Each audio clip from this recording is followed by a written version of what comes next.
나가도록 하겠습니다. 한 15년 전쯤에 서점에서 본 책 제목 중에 눈길을 사로잡는 제목이 있었는데 그 제목이 뭐냐면 기적이 상식이 되는 교회라는 제목의 책이었습니다. 제목을 보면서 저 교회는 어떤 교회이길래 기적이 상식이 된다라고 저렇게 표현할까 굉장히 관심이 있어서 그 책을 보았던 기억이 나는데요. 여러분, 성경에 기록된 기적 중에 가장 큰 기적이 뭘까요?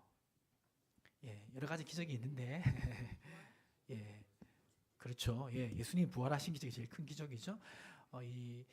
그 기적 말고 자연계에 일어난 기적 중에 가장 큰 기적이 오늘 본문에 기록되어 있습니다. 일어난 기적 중에 가장 큰 기적. 이 기적은 어떤 배경에서 일어났냐면 우리가 저번 주 설교 말씀 들었죠. 저번 주 이스라엘 군대가 어느 성과의 싸움에서 패배했습니까? 그렇죠.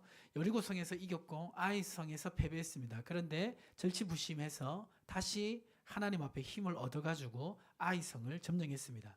점령하고 나서 이스라엘은 길갈 원래 본거지 여리고성 치기 전에 본거지로 돌아갔습니다. 자, 상황이 이제 이렇게 되자 그 가나안 족속 7족속 중에 히 족속이 있는데 그 족속에 속한 기브온 민족이라는 민족이 있습니다. 이 민족이 이스라엘 백성에게 찾아왔습니다. 그런데 자신의 신분을 속이고 찾아왔는데 그것이 여호수아서 9장 9절에서 10절에 기록되어 있는데 한 절씩 교독하겠습니다. 그들이 여호수아에게 대답하되 종들은 당신의 하나님 여호와의 이름으로 말미암아 심히 먼 나라에서 왔사오니 이는 우리가 그의 소문과 그가 애굽에서 행하신 모든 일을 들으며 또 그가 요단 동쪽에 있는 아모리 사람의 두 왕들 곧 헤스본 왕과 시온과 아스다롯에 있는 바산 왕 옥에게 행하신 모든 일을 들었음이니이다. 그러니까 우리가 멀리서 왔는데 이스라엘 백성이 지금 요단 동편에 있는 왕들을 무찌르고 또 애굽에서 행한 기적을 행해서 온 것을 들었습니다. 라고 하면서 찾아왔습니다. 자, 이 말씀 중에 거짓말이 있는데 그 거짓말이 어떤 걸까요? 그렇죠. 심히 먼 나라에서 왔으니라는 이 말이 거짓말이었습니다. 왜 그러냐면 이들은 가나안 족속으로서 지금 승승장구하고 있는 이스라엘과 화친하기를 원했습니다. 그런데 자신들이 가나안 민족이라는 신분을 밝히면 화친을 하지 않을 것 같아서 멀리서 왔다고 속여가지고 그렇게 찾아온 것입니다. 자, 그래서 여호수아 9장 11절에 보면 이렇게 말합니다. 그러므로 우리 장로들과 우리나라의 모든 주민이 우리에게 말하여 이르되 너희는 여행할 양식을 손에 가지고 가서 그들을 만나서 그들에게 이르기를 우리는 당신들의 종들이니 이제 우리와 조약을 맺읍시다 하라 하였나이다. 무슨 말이냐면 먼 나라에 있었는데 우리 백성들이 다 당신 민족에 대한 소문을 듣고 당신과 화친하는 것이 좋을 것 같아서 이렇게 찾아왔습니다. 그러니까 우리와 화친의 조약을 맺읍시다. 하나님의 이름으로 맹세하고 맺읍시다. 이렇게 얘기를 한 것입니다. 그러자 여호수아와 이스라엘 백성이 이들의 이 숨긴 것을 파악하지 못하고 하나님의 이름으로 맹세하고 조약을 맺습니다. 그리고 나서 깨닫게 됩니다. 이들이 바로 자신들이 점령해야 될 가나안 7족속 중에 한 족속에 있는 기브온 민족이라는 사실을 알게 된 것입니다. 하지만 여호수아 9장 19절에 보면 모든 족장이 온 회중에게 이르되 우리가 이스라엘의 하나님 여호와로 그들에게 맹세하였은즉 이제 그들을 건드리지 못하리라. 그러니까 비록 그들이 속였지만 이들을 어떻게 하지 못한다라고 인정한 것입니다. 그리고 여호수아는 그들을 어떻게 하냐면 여호수아 9장 27절에 보시면 우리 남성분들만 한번 읽어보겠습니다. 그날에 여호수아가 그들을 여호와께서 택하신 곳에서 회중을 위하며 여호와의 제단을 위하여 나무를 패며 물을 깃는 자들로 삼았더니 오늘까지 이르니라. 그들을 하나님 전을 위해서 나무를 패고 물을 깃는 자들로 삼았습니다. 자, 이렇게 기브온과 화친 조약이 이루어지고 나서 그 다음에 전쟁이 벌어집니다. 어떻게 전쟁이 벌어지냐면 이 기브온 민족이 이스라엘과 화친하게 됐다는 것을 누가 듣냐면 가나안 남부에 있는 이 예루살렘 왕 아도니색이라는 사람이 듣습니다. 지금은 이제 예루살렘이 이스라엘 이제 그 지역이지만 가나안 정복 전쟁을 하기 전에는 지금 가나안 족속이 왕으로 있었습니다. 그래서 여호수아 10장 1절과 2절에 보면 이 예루살렘 왕 아도니색이 지금 기브온 민족이 이스라엘과 화친한 얘기를 듣고 반응이 어떻습니까? 2절에 보니까 크게 두려워하였으니 이는 기브온은 왕도와 같은 큰 성임이요 아이보다 크고 그 사람들은 다 강함이라. 그러니까 지금 굉장히 이 영향력이 있는 이 기브온 민족이 이스라엘 편으로 돌아섰으니까 두려움이 생긴 것입니다. 왜냐하면 지금 이스라엘 백성은 승승장구하고 있죠. 기브온과 같은 큰 성읍과 강한 민족이 이스라엘 편으로 들어서면 이 가나안 전쟁 전체에서 이 가나안 민족이 패할 수 있을 거라는 그런 두려움이 왔던 것입니다. 그래서 이제 이 아도니색은 어떤 전략을 생각하냐면 여호수아 10장 3절과 4절에 보면 한 절씩 교독하면요.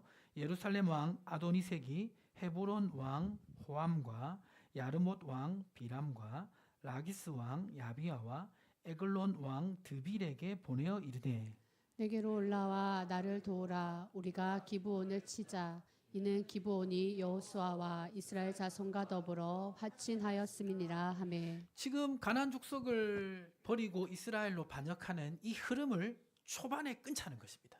그래서 기브온을 빨리 쳐서 다시 이스라엘 편으로 돌아가는 것들을 흐름을 끊고 이스라엘을 대적하자 이렇게 지금 전략을 짠 것입니다. 그래서 가나안 남부에 있는 왕들 연합군이 기브온을 치면서 이 싸움이 시작됐습니다. 그리고 이 싸움에 아까 말씀드렸던 하나님 행하시는 가장 큰 기적이 일어났습니다. 여호수아 10장 6절에 보시면 자 우리 여성 성도님들 한번 읽어볼까요? 기브온 사람들이 길갈 진영에 사람을 보내어 여호수아에게 전하되 당신의 종들 돕기를 더디게 하지 마시고 속히 우리에게 올라와 우리를 구하소서. 산지에 거주하는 아모리 사람의 왕들이 우리를 치나이다 하매. 자 그러니까 이 연합군이 어디를 쳤습니까? 기브온을 쳤고 기브온은 이스라엘과 화친 조약을 맺었으니까 길갈에 있는 이스라엘에게 도움을 요청한 것입니다. 이 상황이 이해되죠? 예, 이해되고 계시죠? 자 그림을 보시면 좀 잘 안 보이실 수 있는데 지금 밑에 전쟁을 지금 제가 설명을 드렸습니다. 그러니까 지금 이스라엘 백성이 가나안 정복 전쟁을 할 때 보면 많은 전쟁이 있었지만 성경에 중요하게 보여주고 있는 전쟁은 첫 번째 여리고 전쟁이고요. 여리고 전쟁은 너무나 강한 성이지만 하나님의 능력을 힘입어서 승리한 싸움이죠. 그래서 기록하고 있고 그 다음 아이 성은 너무나 작은 성이지만 이스라엘 백성이 방심하고 범죄했을 때 패배했기 때문에 이것도 아주 의미가 있어서 기록되어 있습니다. 그리고 나머지 큰 전쟁은 두 가지로 요약하는데 하나는 가나안 남부에 있는 방금 제가 설명드린 연합군과 벌어지는 이 전쟁 그리고 북부 연합군과 벌어지는 전쟁 크게 이 두 전쟁으로 나눠져 있습니다. 이해가시죠? 지금 기적이 일어나는 현장은 바로 이 가나안 남부에 있는 이 다섯 왕이 연합해서 기브온을 치면서 일어난 전쟁입니다. 자, 기브온은 지금 이 다섯 왕들의 공격에 의해서 지금 어려운 상황이 됐고 그리고 도움을 길갈에 있는 여호수아와 이스라엘 백성에게 요청을 하였습니다.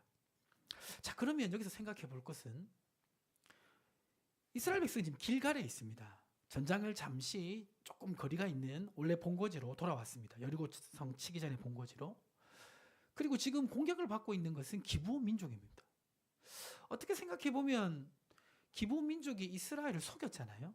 그렇죠? 화친 조약을 맺긴 했지만 기브온 민족도 가나안 민족이잖아요.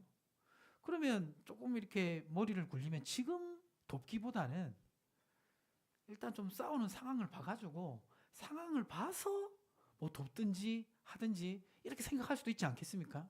왜냐하면 지금 상대는 다섯 왕의 연합군입니다. 지금껏 싸웠던 전쟁과는 비교가 안 되는 큰 전쟁인 것입니다. 그러면 충분히 바로 돕지 않는 그런 계획을 세워볼 수도 있는데 여호수아는 어떻게 합니까? 여호수아 10장 7절 말씀 같이 읽어보겠습니다. 여호수아가 모든 군사와 용사와 더불어 길갈에서 올라가니라. 그 소식을 듣자마자 바로 싸우러 올라갑니다. 자, 여기서 우리는 질문을 해보게 되죠. 자, 질문이 뭡니까? 왜 여호수아는 기브온 민족을 도와 바로 싸우러 갈까요? 1번은 하나님의 이름으로 맹세했기 때문에, 2번은 기브온에 대한 책임감과 긍휼 때문에, 3번은 어차피 피할 수 없는 전쟁이므로, 4번은 하나님이 함께 하시는 믿음 때문에. 답은 뭘까요? 답은 1, 2, 3, 4 답니다. 예, 하나님으로 맹세도 했고, 기분 불쌍하기도 하고 책임감도 있고, 그리고 어차피 피할 수 없는 전쟁이기도 하고, 그리고 하나님이 함께 하시는 믿음도 있었기 때문에 주저하지 않고 싸움터로 나간 것입니다. 자, 이렇게 여호수아와 이스라엘 백성이 싸우러 나가자 여호수아 10장 8절에 보면 하나님 이렇게 말씀하시는데요. 우리 남성 성도님들 한번 읽어볼까요? 그때 여호와께서 여호수아에게 이르시되 그들을 두려워하지 말라. 내가 그들을 내 손에 넘겨주었으니 그들 중에서 한 사람도 너를 당할 자 없으리라 자, 하신지라. 하나님이 하시는 말씀을 보면 지금 여호수아가 기브온 민족을 돕기 위해 큰 싸움에 휘말리는 이것이 하나님 보시기에도 맞다 틀리다? 맞다. 하나님 보시기에도 옳다. 그러니까 여호수아의 판단과 지금 하나님의 판단이 같은 것을 보게 됩니다. 그래서 여호수아 10장 9절에 보면 여호수아가 길갈에서 밤새도록 올라가 갑자기 그들에게 이르니, 그러니까 밤을 새워서 이 싸움에 참여하기 위해 온 것입니다. 혹시 어제 명절이라서 밤새 놀다가 지금 예배 참석하신 분 없으십니까? 밤새면 어떻게 되겠습니까? 밤새워서 지금 싸움터에 왔으면 이 싸움 이기기 쉬울까요? 어려울까요?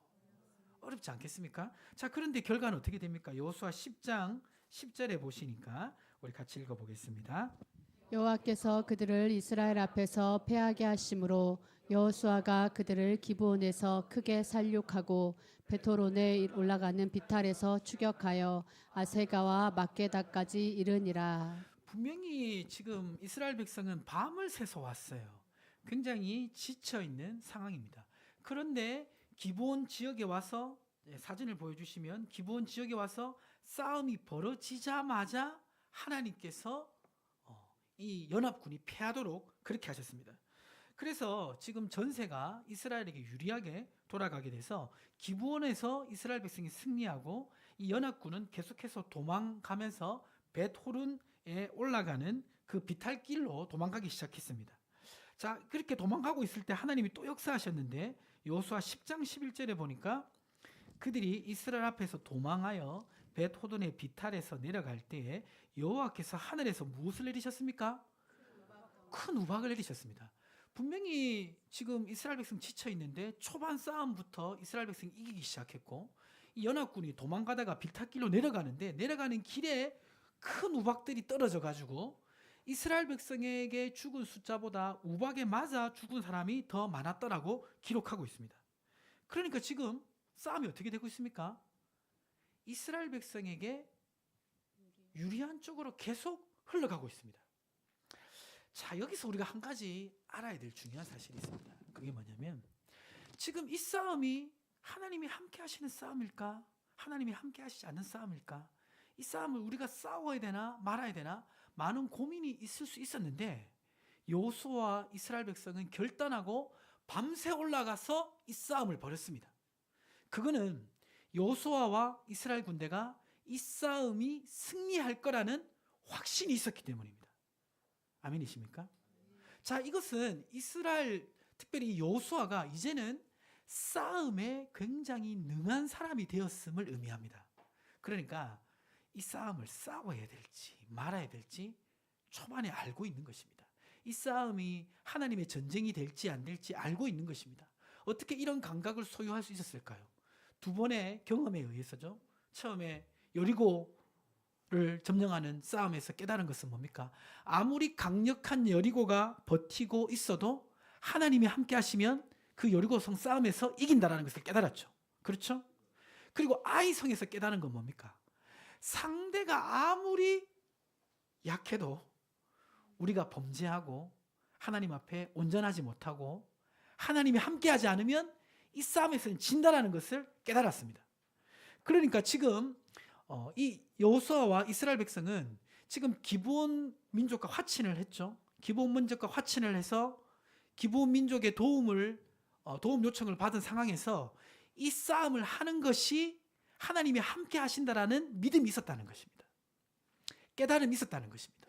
먼저는 하나님의 이름으로 맹세했기 때문에 그것을 지켜야 된다는 생각이 들었고, 또 앞에서 말씀드린 것처럼 기브온 민족에 대한 긍휼한 마음도 있었고, 그리고 이 전쟁에서 물러서더라도 어차피 이 전쟁은 싸워야 될 싸움이고, 그리고 가장 중요한 거, 하나님이 이 전쟁에서 함께 하신다라는 믿음이 있었기 때문에 이 싸움터에 나아간 것이고, 그 믿음대로 하나님께서 승리하도록 인도해 주신 것입니다. 자, 이러한 싸움에서 승리하는 것은 여호수아가 처음 가나안 전쟁 시작할 때부터 하나님이 주신 그 약속으로 약속을 의지하는 그 믿음으로 이 싸움에서 승리할 수 있는데, 그것이 뭐냐면 여호수아서 1장 5절 말씀입니다. 자, 1장 5절 말씀 우리 청년들만 한번 읽어볼까요? 내 평생에 너를 능히 대적할 자가 없으리니 내가 모세와 함께 있었던 것 같이 너와 함께 있을 것임이니라. 내가 너를 떠나지 아니하며 버리지 아니하리니. 내 평생에 너를 능히 당할 자가 없으리라는 뜻은 무엇입니까? 상대가 아무리 강해도 너의 상대가 되지 않을 것이다. 뭐 때문이죠? 하나님이 함께 하시니까. 그러니까 여호수아도 지금 연합군과 싸우러 갈 때 두려운 마음이 없었겠습니까? 하지만 처음에 가나안 정복 전쟁할 때 하나님이 함께 하시면 평생에 너의 대적이 없을 거라는 약속을 받았잖아요. 그러니까 지금 이 싸움, 하나님 기뻐하시는 싸움이라는 확신이 있었기 때문에 믿음으로 나가면 비록 연합군이 함께 하더라도 이길 거라는 믿음이 이 여호수아에게 있었다는 것을 의미합니다. 자, 그러면 이제 우리가 한 가지 더 생각해 볼 것은 하나님께서 왜 이렇게 여호수아와 함께 하시겠다고 약속하십니까? 아무리 강한 적이 온다 할지라도 여호수아와 함께 하셔서 그 전쟁을 승리하겠다라는 이 약속을 하나님은 왜 주시는 것일까요? 그것이 여호수아 1장 6절에 기록되어 있는데요. 우리 청년들이 한 번 더 읽어보겠습니다. 강하고 담대하라. 너는 내가 그들의 조상에게 맹세하여 그들에게 주리라 한 땅을 이 백성에게 차지하게 하리라. 여호수아에게 이러한 약속을 주시고 여호수아가 승리하도록 이렇게 인도하시는 이유는 바로 이 가나안 정복 전쟁을 통해서 하나님 뜻이 이루어져야 되기 때문입니다. 그러니까 지금 이 가나안 땅을 차지하는 것은 이스라엘 백성의 입장에서 보면 약속의 땅으로 가는 것이지만요, 하나님의 입장에서 보면 이스라엘 백성을 가나안 땅으로 들여서 이 이스라엘 백성이 거룩한 하나님의 백성이 되게 하고, 그로 인해 하나님의 구원 계획을 이룰 그런 계획들이 있으셨어요. 그러니까 지금 가나안 땅을 점령하는 것은 이스라엘 백성 입장에서는 약속의 땅을 점령하는 것이지만, 하나님의 입장에서는 하나님의 구원 계획을 이루는 그 계획 안에 포함되어 있는 일입니다. 그러니까 하나님께서 이 싸움에 함께 하시고 도와주실 수밖에 없는 것입니다. 자, 여기서 우리가 한 가지 우리의 삶에 적용해야 될 질문이 있습니다. 지금 여호수아는 굉장히 힘든 싸움을 앞에 두고 있지만 하나님이 함께 하신다는 믿음과 확신을 가지고 이 싸움터에 나갔습니다. 밤새 올라가더라도 이 싸움은 해야 된다는 확신이 있었습니다. 여러분의 삶에서도 여호수아처럼 피할 수 없는 힘든 싸움을 해야 될 때가 있습니까? 혹시 그런 상황에 지금 맞닥뜨리고 있습니까? 그러면 여러분에게는 이러한 확신이 있습니까? 하나님이 함께 하신다. 이 싸움을 도와주신다. 이 싸움 승리케 하신다. 이런 확신이 있습니까? 있습니까? 없습니까? 잘 모르겠습니까? 있으시기를 축복합니다. 근데 나는 없는 것 같아. 내가 싸우는 이 참 힘든 삶의 무거운 싸움이 있는데 하나님이 함께 하시는지 잘 모르겠어.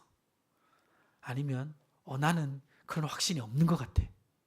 그러면 어떻게 해야 될까요? 그 확신을 얻기 위해서는 어떻게 해야 될까요? 예, 금요기도에 그 확신을 얻기 위해서 알아야 될 말씀을 제가 알려드릴까요, 말까요? 예, 알려드리겠습니다. 요한복음 8장 29절에 그 확신을 얻기 위해서 알아야 될 말씀이 기록되어 있습니다. 같이 한번 읽어볼까요? 나를 보내시니가 나와 함께 하시도다. 내가 항상 그의 기뻐하시는 일을 행함으로 나를 혼자 두지 아니하셨느니라. 자, 여기 보니까 예수님이 하나님 아버지가 항상 나와 함께 하신다 라고 고백하고 있습니다.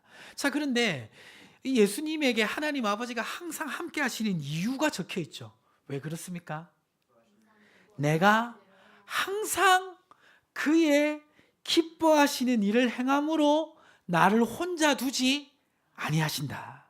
그러니까 예수님에게 하나님 아버지가 항상 함께 하시는 이유는 예수님이 항상 하나님 아버지가 기뻐하시는 일을 하기 때문입니다. 그러면 우리의 삶의 힘겨운 삶의 전쟁에서 하나님이 함께 하신다는 확신을 얻기 위해서 우리에게 필요한 것은 무엇입니까? 내가 하는 그 일이, 내가 싸우는 그 싸움이 누가 기뻐하시는 일이 되어야 된다는 것이죠. 하나님이 기뻐하시는 일이 되어야 된다는 것입니다. 여러분의 삶의 모든 영역이 주님이 기뻐하시는 일이 되면 주님은 여러분의 삶에 함께 하시는 줄 믿으시기 바랍니다. 이걸 따로 생각하면 안 돼요. 주님이 기뻐하신 일을 한다는 것은 주님이 함께 하신다는 의미입니다. 아멘이십니까? 주님이 기뻐하시는 일을 하지 않으면 하나님이 함께 하실 수가 없는 것입니다. 고린도서 10장 31절에는 그런즉 너희가 먹든지 마시든지 무엇을 하든지 다 하나님의 영광을 위해 하라라고 말씀하고 있습니다.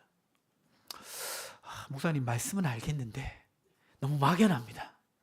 내 삶의 구체적인 현장에서 하나님이 기뻐하시는 일이 뭡니까?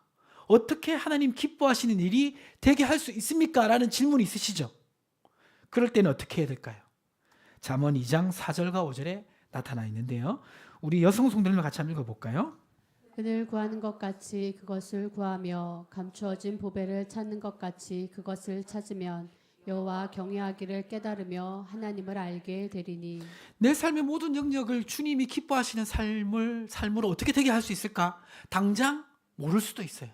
막연할 수도 있어요. 근데 중요한 것은 무엇입니까? 주님이 기뻐하시는 삶이 될 수 있도록 하나님께 그것을 물어보고 찾아야 됩니다. 어떤 자세로 찾아야 됩니까?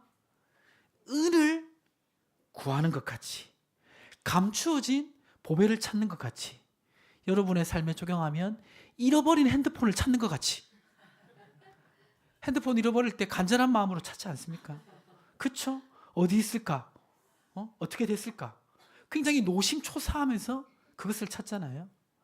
저도 가끔씩 찾는 게 있습니다. 뭐냐면 제가 반지를 가끔씩 찾아요. 어느 날 보면 반지가 이제 안 보일 때가 있는데 보면 어딘가에 두고 그것을 이제 제가 딴 일을 하다가 놓쳤을 때가 있는데 찾을 때 간절히 찾습니다. 예. 무엇을 찾는지 알리지 않고 간절히 찾는데 예. 물어봐도 절대 얘기는 안 합니다. 간절히 찾죠. 이걸 못 찾으면 큰일 나니까. 그런 마음으로 내 삶이 주님이 기뻐하시는 삶이 어떻게 될 수 있을까? 생각하고 고민하고 기도해야 될 줄 믿습니다. 그럴 때 약속대로 은을 구하는 것 같이 감춰진 보배를 찾는 것을 찾으면 여호와 경외하기를 깨달으며 하나님을 알게 된다고 약속하고 있는 것입니다.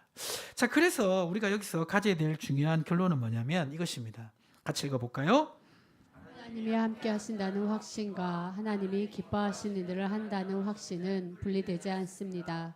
이러한 확신을 가진 사람은 담대함을 가질 수가 있습니다. 예. 하나님이 함께 하신다는 확신과 하나님이 기뻐하신 일을 한다는 확신은 분리되지 않습니다.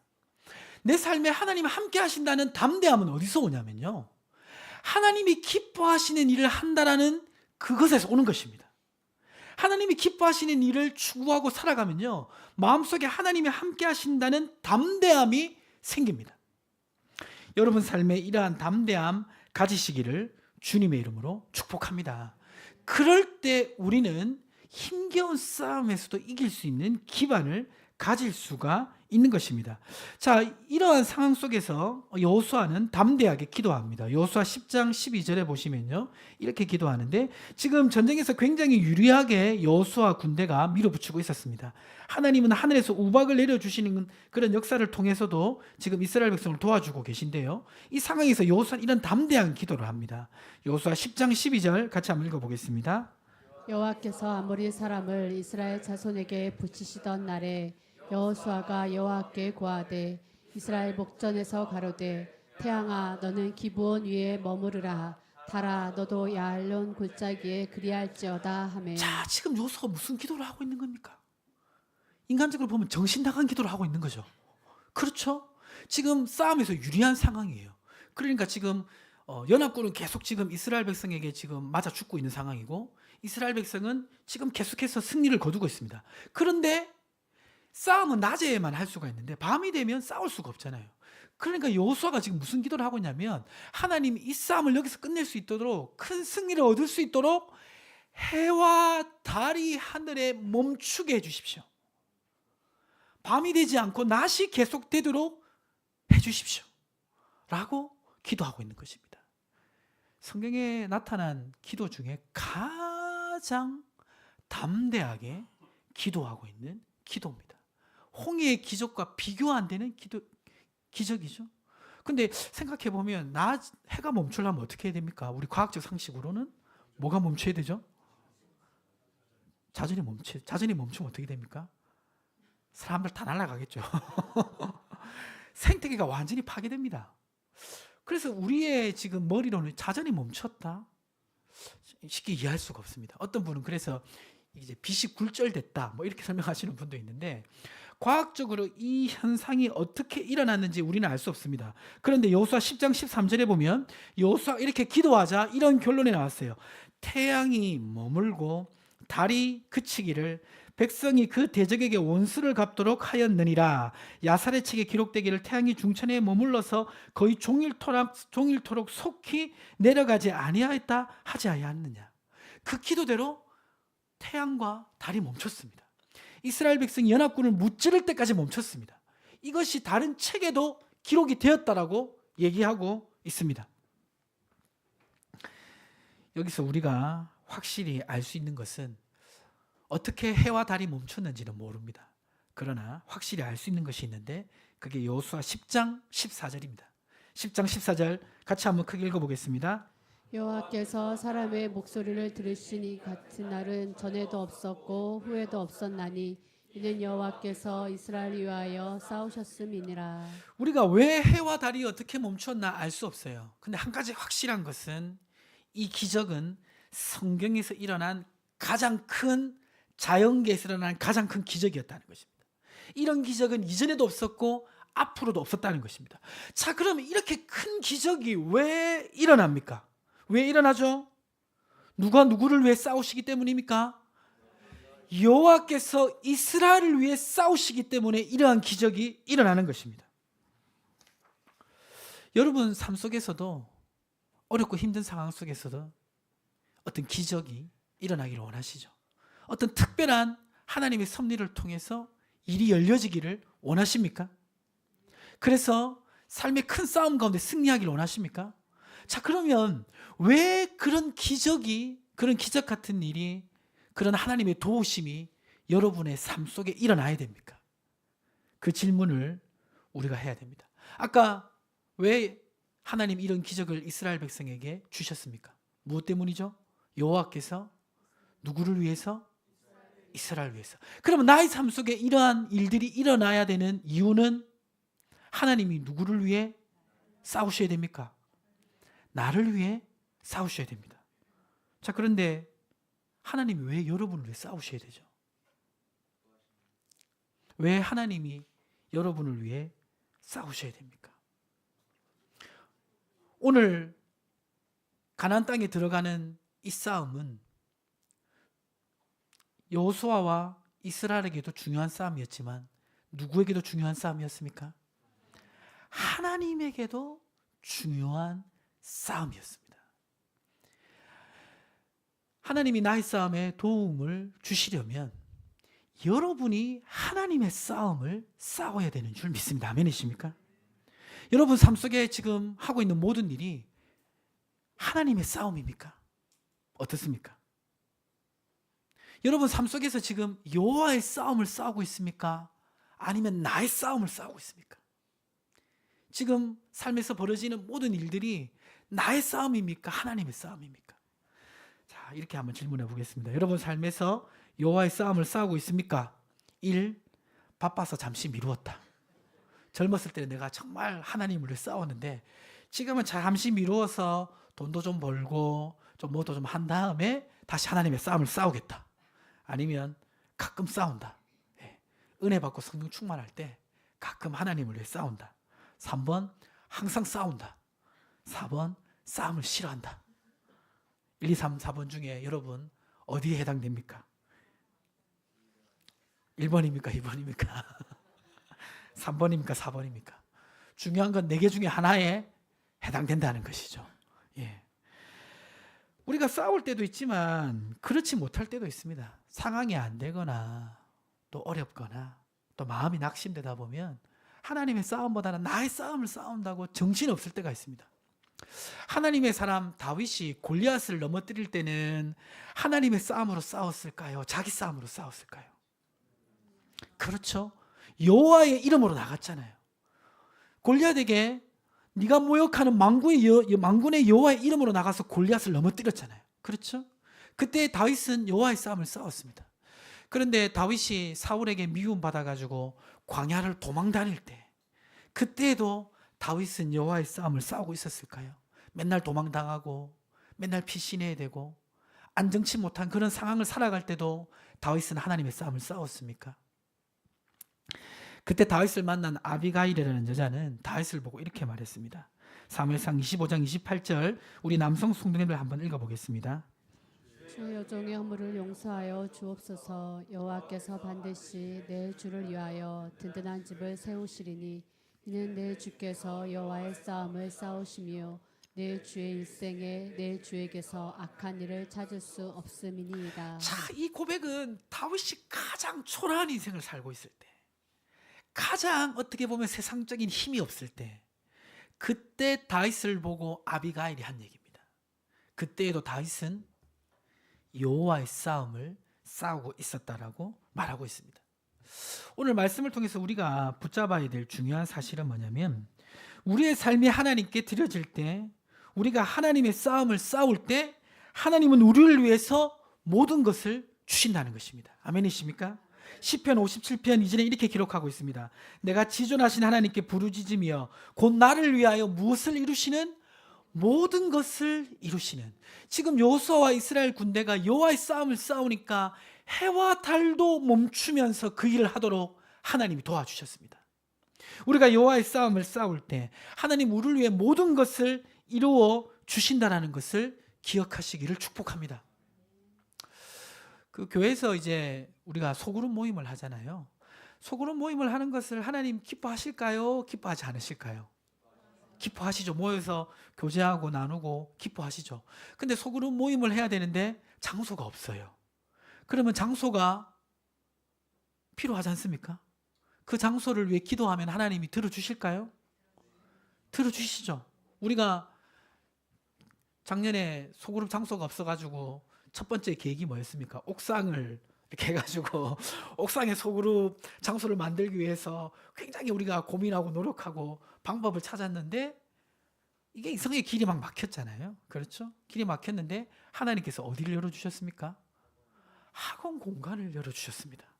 공사비도 안 드리고 재정도 거의 안 들어가도록 학원 공간을 열어주셔서 그 공간을 사용하도록 하셨습니다. 앞으로 교회가 이제 소그룹 모임과 또 예배 장소 또 다음 세대를 위해 필요한 장소들이 있어야 됩니다. 그것이 하나님 기뻐하시는 뜻이라면 우리가 믿고 기도할 때 하나님께서 허락하실 줄 믿습니다. 아멘이십니까? 하나님 기뻐하신다라는 확신과 담대함이 있으면 그 담대함을 가지고 기도할 때 하나님은 역사하시는 것입니다. 저는 이제 개인적으로 또 교회적으로 우리가 말씀 사역을 하고 있잖아요. 이 말씀 사역하는 것을 하나님 기뻐하신다는 확신이 있습니다. 왜 그러냐면 이제 우리 한국 교회가 이전에 프로그램으로 굉장히 일을 많이 했거든요. 이제 어떤 뭐 문화사역이나 또 여러 가지 어떤 이제 그런 방법적인 걸 가지고 교회가 많은 사역을 했는데, 그러다 보니까 굉장히 성도들의 심령이 공허해지는 그런 일들이 있었습니다. 그리고 교회도 힘이 많이 없어졌고요. 그러다 보니까 다시 이 교회를 이끄는 그 핵심적인 사역이 뭐가 되냐면 말씀 사역이 되고 있습니다. 그래서 이 말씀 사역하는 것을 하나님 기뻐하신다라는 확신이 있습니다.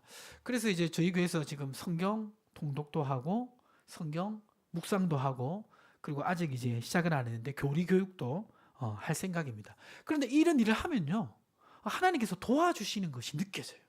예. 제가 이렇게 타자 칠 때 보면요, 저는 띄어쓰기를 신경 안 쓰고 막 쳐요. 띄어쓰기가 되든 안 되든 일단 내용만 이해가 되면 저는 일단 막 진행합니다. 근데 시간이 없다 보니까. 예. 그래서 이제 어떤 출판물을 이렇게 낸다는 것이 굉장히 좀 어려워요. 왜냐하면 그거 일일이 또 꼼꼼하게 또 다 체크해야 되잖아요. 그렇죠? 그게 쉽지 않은데 이번에 우리 묵상 자료를 제가 잘 발간할 수 있도록 하나님이 교정하시는 분을 2분이나 붙여주시고, 그리고 그림 그리는 우리 또 지체도 붙여주셔서 자료가 잘 나올 수 있도록 도와주셨어요. 그리고 우리 성경 통독하는 분들 지금 이제 보고를 들어보니까 생각외로 이렇게 통독을 열심히 하고 있습니다. 그래서 성경 통독 하시는 분들 중에 아주 질문이 많은 분들이 있어요. 성경에 대해 궁금한 거 있잖아요. 질문이 계속 올라와서 제가 열심히 답변을 해주고 있는데요. 이렇게 말씀 사역을 하나님 기뻐하신다는 확신이 있고 거기에 필요한 것을 열어주신다라는 그런 믿음이 있습니다. 이번 주에 네팔 선교사님을 만났거든요. 네팔 선교사를 만나서 대화를 하다 보니까 네팔 교회에 있는 이제 이 지도자들이 성경의 어떤 기본적인 어떤 지식에 대한, 교리적 지식에 대한 그런 필요성이 있다고 그렇게 요청을 하더라고요. 저는 이제 개인적으로 이 말씀 사역이 우리 교회뿐만 아니라 우리 한국 교회나 또 저 제3세계나 말씀에 대한 교육이 필요한 그런 여러 나라에 필요하다고 확신이 있습니다. 그래서 이러한 비전으로 가지고 나아갈 때 하나님이 우리 교회 사역을 도와주실 거라는 담대한 믿음이 있습니다. 자, 이거는 이제 저의 경우고요. 제가 이렇게 설명드린 이유는 뭐냐면, 저는 이렇게 교회 사역을 할 때 나름대로 확신과 담대함이 있어요. 여러분 삶 어떻습니까? 여러분이 하는 그 일이 하나님이 함께 하신다라는 담대함이 있으십니까? 담대함 가지기 위해서는 어떻게 해야 되는 거였죠? 나의 모든 삶이 주님이 기뻐하시는 일이 되도록 해야 될 줄 믿습니다. 아멘이십니까? 주님이 기뻐하시는 일이 되기 위해서 어떻게 해야 됩니까? 먼저는 교회에서 맡겨진 일을 기쁨으로 감당하시는 것뿐만 아니라 이 교회에서 하는 비전이 나의 삶과 연관되게 기도해 보십시오. 잘은 모르지만 하나님, 우리 교회에서 하는 일과 내 삶이 분리되는 것이 아니라 우리 교회에서 하는 일과 내 삶의 미래의 여러 가지 계획들이 연결될 수 있도록 그렇게 기도하시기를 축복합니다. 그리고 꼭 교회 일이 아니더라도 내 삶에서 하는 많은 일들을 통해서 하나님 기뻐하시는 여러 가지 것들이 이루어질 수 있도록 그렇게 기도하시고 발견하시길 바라요. 그러면 하나님이 주시는 담대함이 있습니다. 특별히 이제 우리 청년들에게는 그런 좀 권면을 드리고 싶어요. 인생을 다른데 에너지를 쓰지 마시고요, 하나님께 헌신하는데 내 시간과 에너지를 들이시길 바라요. 그리고 교회에서 주어지는 이 일들과 내 인생과 분리되는 것이 아니라 교회에서 맡겨진 일을 하는 걸 하나님이 기뻐하시잖아요. 그 일을 할 때 하나님이 내 삶도 도와주신다라는 확신을 가지시길 바랍니다. 앞으로 이제 교회에서는요, 우리 교회 사역뿐만 아니라 하나님 열어주신 대로 열방을 향한 그런 사역도 조금씩 열어갈 생각이에요. 그러면 우리 성도님들과 우리 청년들도 그건 교회 일이지 생각하지 말고, 아까 네팔을 얘기했는데 네팔을 통해서 말씀 사역하는 것과 내 삶에 하나님 주시는 일과 연결될 수 있도록 기도하시기를 축복합니다. 그러면 그 속에서 하나님이 주시는 여러 가지 은혜들이 있을 거라고 저는 믿습니다. 자, 말씀을 마무리 다 하도록 하겠습니다. 이 세상의 모든 사람은 낮에는 해 아래서 밤에는 달 아래 살아갑니다. 그렇죠? 해와 달은 세상을 주관하는 질서입니다. 자, 그러나 그 질서도 하나님이 필요하면 멈추게도 하시고 바꾸게도 하신다라고 오늘 말씀을 기록하고 있습니다. 그래서 우리는 이러한 말씀 속에서 이러한 확신을 가질 필요도 있습니다. 마태복음 17장 20절 마지막 같이 한번 읽어보겠습니다. 이르시되 너희 믿음이 작은 까닭이니라. 진실로 너희에게 이르노니 만일 너희에게 믿음이 겨자씨 한 알만큼만 있어도 이 산을 명하여 여기서 저기로 옮겨지라 하면 옮겨질 것이요 또 너희가 못할 것이 없으리라. 여러분, 이 말씀 들을 때 항상 좀 궁금증이 있지 않았습니까? 저 말씀 정말 대단한 말씀인 것 같은데 나하고는 좀 상관없는 말씀이 아닐까? 그런 생각 해본 적 없으세요? 근데 오늘 여호수아 말씀을 보니까 해와 달도 멈추라라고 기도하잖아요. 그렇게 담대하게 기도하잖아요. 바라기는 이제 2024년 우리가 약속을 믿고 발을 내딛는데 우리 교회 하는 사역을 놓고 우리가 기도할 때 이렇게 기도할 수 있었으면 좋겠어요. 우리 교회에서 하는 모든 일, 하나님 기뻐하시는 일이라는 확신 가지고 담대함 가지고 필요한 것을 놓고 이렇게 기도하길 원하고요. 여러분 삶 속에서도 이 여러 가지 어려움이 있고 때로는 비바람이 불고 그런 쉽지 않은 환경들이 있지만 하나님 함께 하신다는 담대함 가지고 이러한 기도를 할 수 있기를 축복합니다. 기도하겠습니다.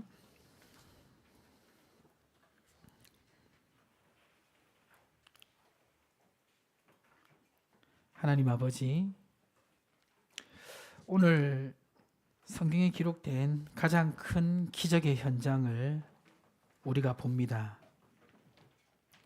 해와 달